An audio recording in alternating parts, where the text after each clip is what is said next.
INMAN, along with investigator in charge Bryce Banning, BRICE BANNING. Thank you.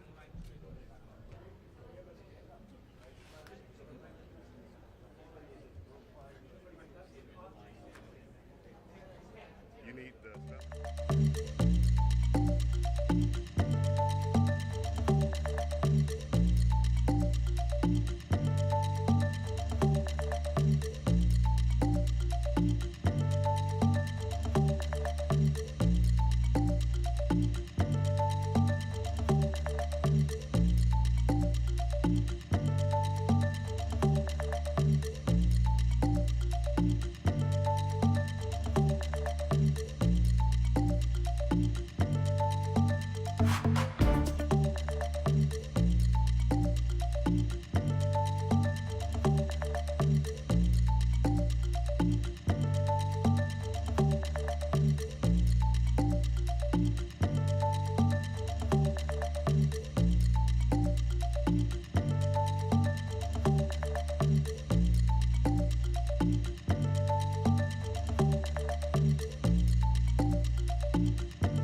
Hello, I'm Todd Inman. I'm the board member on scene, and we'll be briefing tonight where we're at in the investigation in regard to the CRJ accident with the Sikorsky helicopter. Let me just start with, as usual, our hearts go out to all the families of the victims. In fact, I just spent the last several hours with them before we came here, and I apologize that we had to move this back. But they are one of our primary concerns, along with making sure we get factual information out. They are having it's a hard time for them, obviously. And we want to do everything we can to make sure they get the most accurate information and factual. And has always been at the core of the NTSB mission, our job is to just come out with the probable cause, but then more importantly, make recommendations so that this type of tragedy never occurs again. So Today, I know yesterday you saw the chairman, myself, and all the board members here. I just want to let you know they are still actively involved with this. We're just trying to make sure we're dividing and conquering. The chairman and I have had multiple conversations today. She's helped out a lot in making sure we're getting the investigative needs we have. She's at the command post right now working with some of our people. I'd like to start by just thanking the first responders. When this first happened, a unified command was set up, and we had a lot of important people that came and worked with us. In Virginia, the Fairfax County Fire and Rescue, Fairfax County Fire and Rescue Department, Arlington County Fire and Rescue, Arlington County Emergency Management, Arlington Police, Alexandria City Fire, Alexandria Police, Virginia State Police, the NCR Incident Management Team, the Virginia Department of Emergency Management, the Virginia Department of Transportation, the Virginia Senator Warner's office, MWA's Fire and Rescue Team, MWA Police.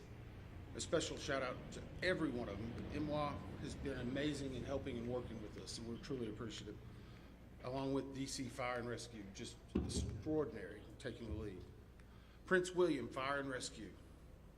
In Maryland, the Montgomery Fire and Rescue, Prince George's Fire and Rescue, Charles County Fire and Rescue, Baltimore Fire, Baltimore Police, Anne Arundel Fire Department, Maryland State Police, Maryland Natural Resource Police, MPD, DCFD, from the federal side, the U.S. Coast Guard, U.S. Army, U.S. Air Force, FBI, Secret Service, Customs and Border Patrol, Park Police, DOD, Naval District Washington, American Medical Response, and yes, the U.S. Department of Labor.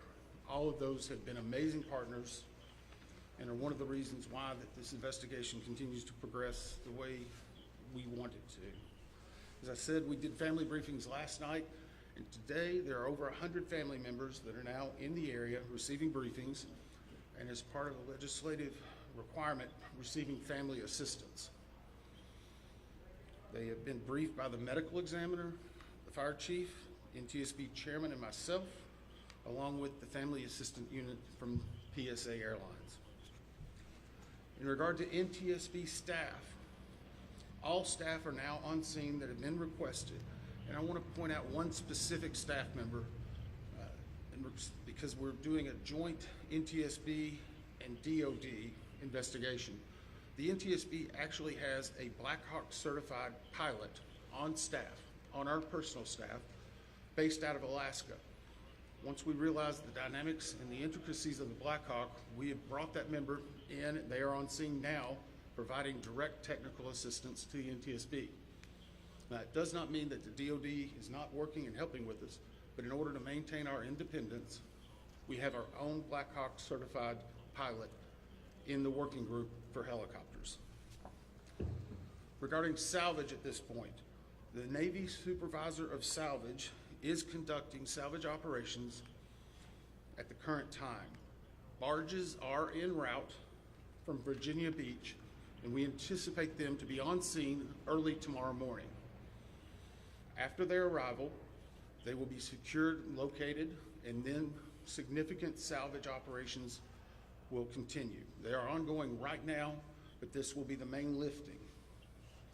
It's being done in conjunction with the DC Medical Examiner's Office in order to make sure simultaneously that any additional victims are recovered and immediately turned over to them for identification and returned to their families. SupSalv, which is the Supervisor of Salvage, is also conducting a debris mapping right now. This will help in our post-accident analysis of how the machine actually reacted to the incident. It'll also help us with understanding some of the airworthiness and crashworthiness and human factors. We have right now two distinct debris fields. One that houses the Sikorsky, which is in comparison to the CRJ, a little bit smaller. The CRJ is in another distinct area, and we consider a little bit larger. The good news is, based upon the initial mapping, while there are some small aspects of that debris field, there are large chunks that will be easily recoverable, and it will aid in the investigation when we bring it into the secured facility that will be located here on MY. That will help us in the close proximity to be able to review and evaluate. Yesterday, we outlined for you a number of groups that have been stood up. A few of them in particular I want to call out, although every one of them have been working very hard. For your edification, the ATC group, Air Traffic Control, has been conducting interviews today. They're ongoing tonight. They will be ongoing for probably the next few days. We've had full cooperation in getting the witnesses that we need to gain those interviews. We will then take that information and match it with other data that we're receiving, and if necessary, conduct follow-up interviews at a later time. Our operations group now has on site an exemplar airplane similar to the CRJ 700. It's on a hard stand here at MWA. They will use that to evaluate cockpit configuration, seating, things like that. So whenever the salvage comes up, we're able to use an exemplary aircraft to match it against examples such as where maybe switches are, navigational aids, electronics.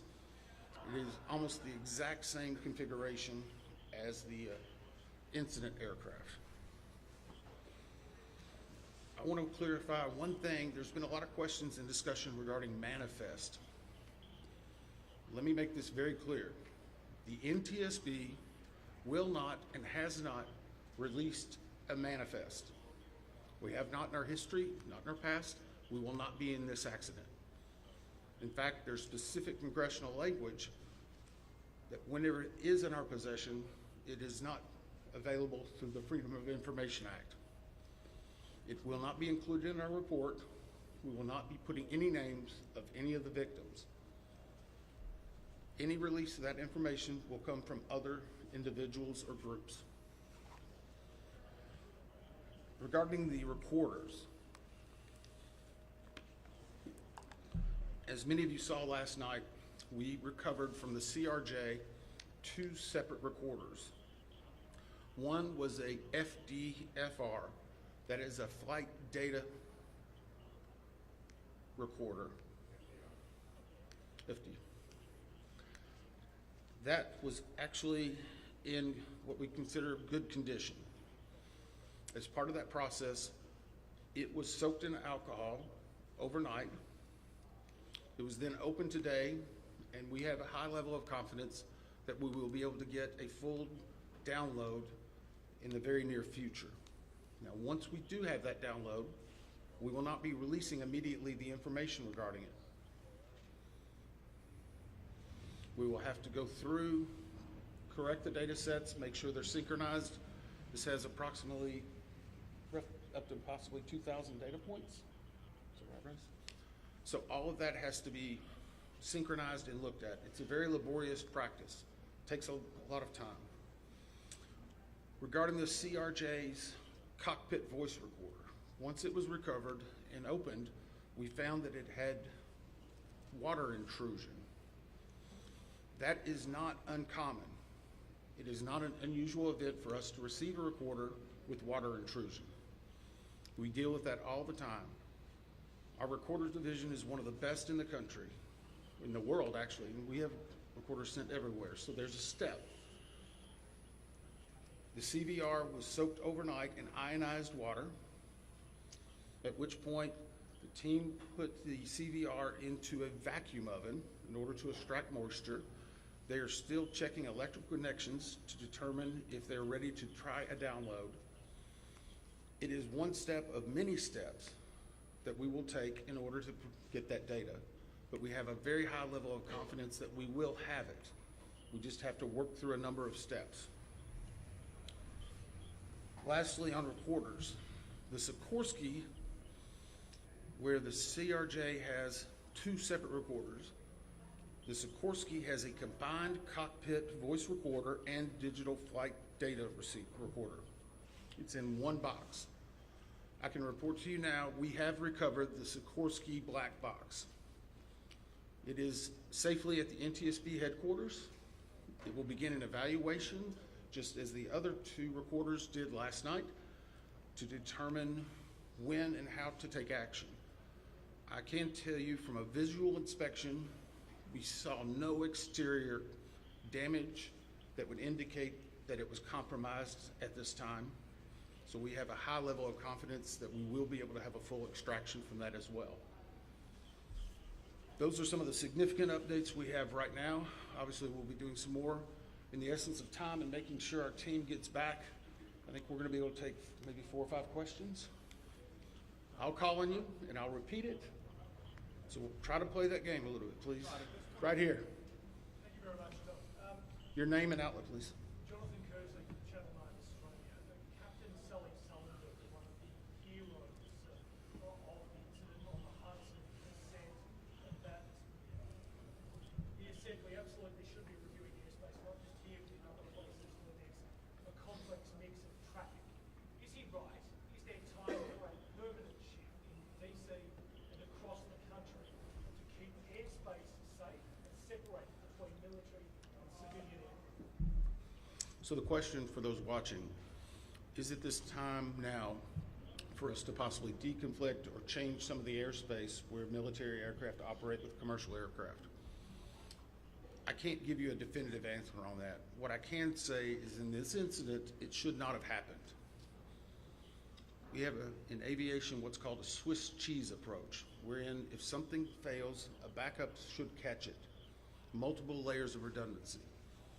It's been a very long time since we've had a major aviation incident in the United States, and that's the reason why it's one of the safest forms of transportation in the country.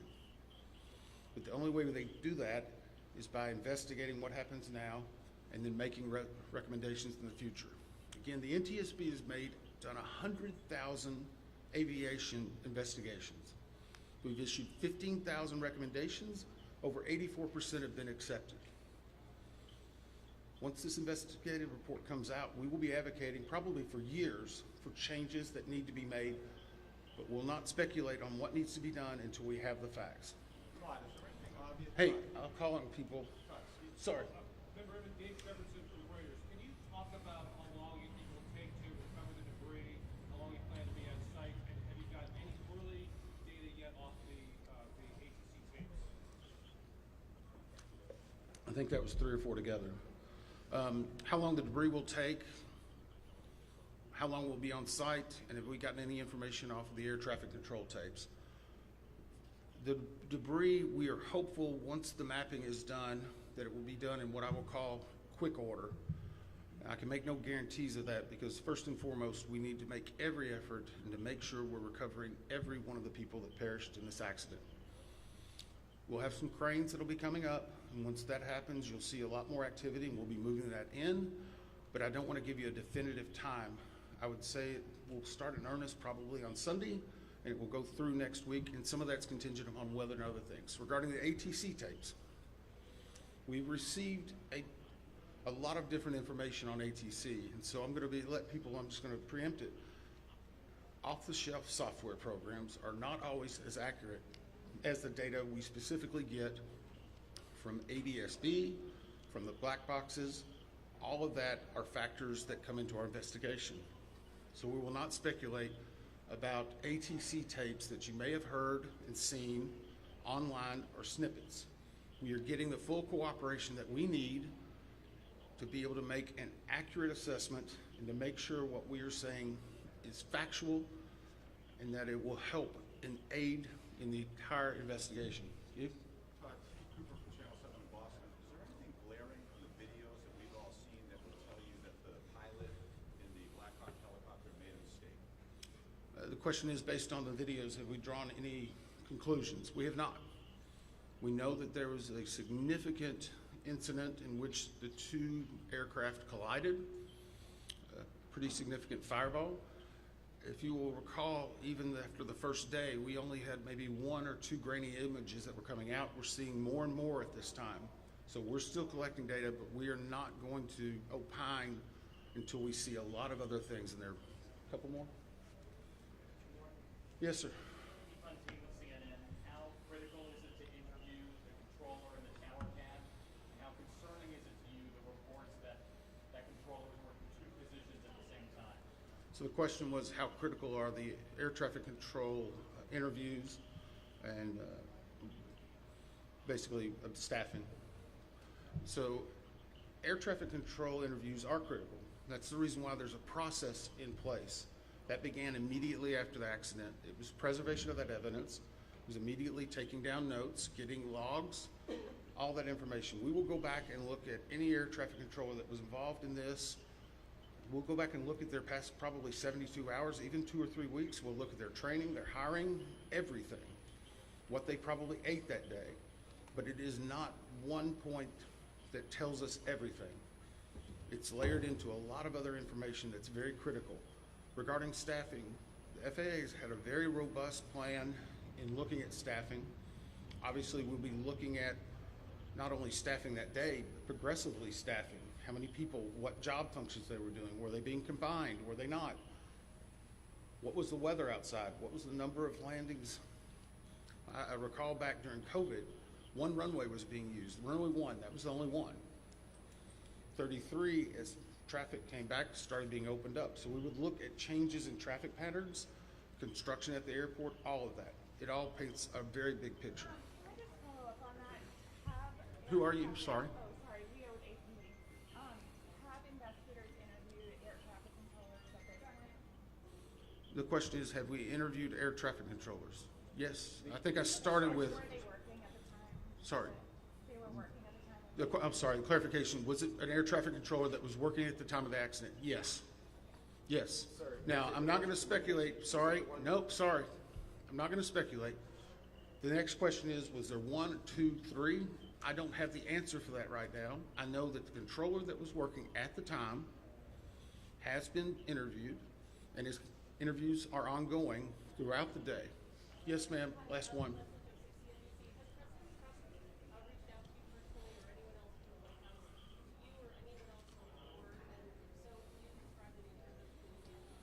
The question is anyone from the White House reached out to me or other board members? I won't speak for other board members. I know that the chair did a briefing yesterday. It was publicly discussed and gave some information. I have not received any contact. I'm going to go back to something we talked about earlier. The NTSB is an independent bipartisan board. 58 years as the gold standard. Our job is to find the facts. But more importantly, our job is to make sure this tragedy doesn't happen again, regardless of what anyone may be saying.